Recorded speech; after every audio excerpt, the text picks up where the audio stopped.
Alam ko nakahiga ako nito dun sa kahoy na sofa namin. Parang I'm half asleep, half awake at this time. Alam ko talaga, in my memory, na pinalabas niya yung mom ko. Ang sabi niya kay mother is, baka hindi mo kasi kayanin. Okay. Labas ka na lang. Oo, Sabi niya. oo. Tapos, ang pinag-stay niya, yung dad ko. Tapos yung dad ko, pinaplace niya sa ulunan ko. And pinahawak niya sa balikat kasi nakahiga ako. And then, I remember, nagdasal siya, or may mga sinabi siya. Tapos, parang prepare niya yung sa may paanan ko eh. May nilagay siya sa paa ko. Naglagay siya ng something in between your big toe, Mm. tsaka yung susunod na toe. Yes. Tapos, pinisil niya yun ng sobrang, like, with force. Yes. So, nagpasigaw talaga ako. I know that I shouted. Parang, ang sakit, sakit, sakit. But, after a while, feeling ko, nakabukas na lang yung bibig ko. Kasi ang lalim ng boses. Mm. It's like, ano talaga siya, ah, ganun. Naalala mo 'to? Naalala Yes. ko siya, na ano siya na, may sumisigaw.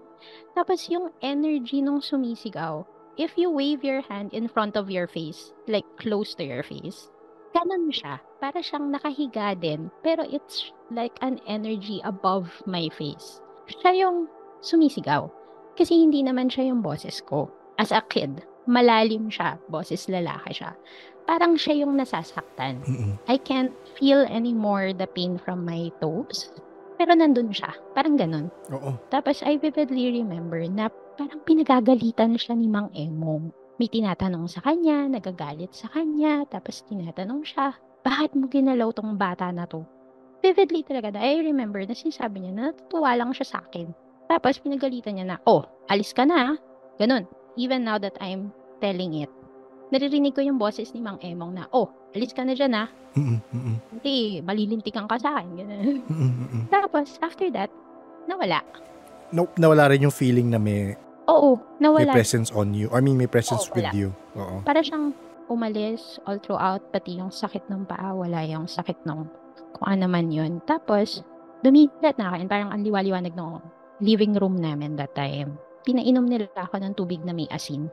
That time, like, you're a kid, if you're drinking, like, water with salt, parang, Oo. Oo. Pero sinabi sa akin na parang wag mo idudurayan. Yes, yes. Oo. Wag mo idudurayan, inumin mo lang. Pinakita niya sa akin kung ano yung nilagay niya sa paa ko. So apparently, ang nilagay lang niya, nakadikit lang yung palito ng posporo in between ng Dalawang toe, big toe. anong big toe tsaka ng sumunod na toe. As in, nakadikit lang siya. Not even daw pressing anything. Then, after nun, tsaka lang ako pinawisan ng malamig. Naging okay na yung pakiramdam ko after nun.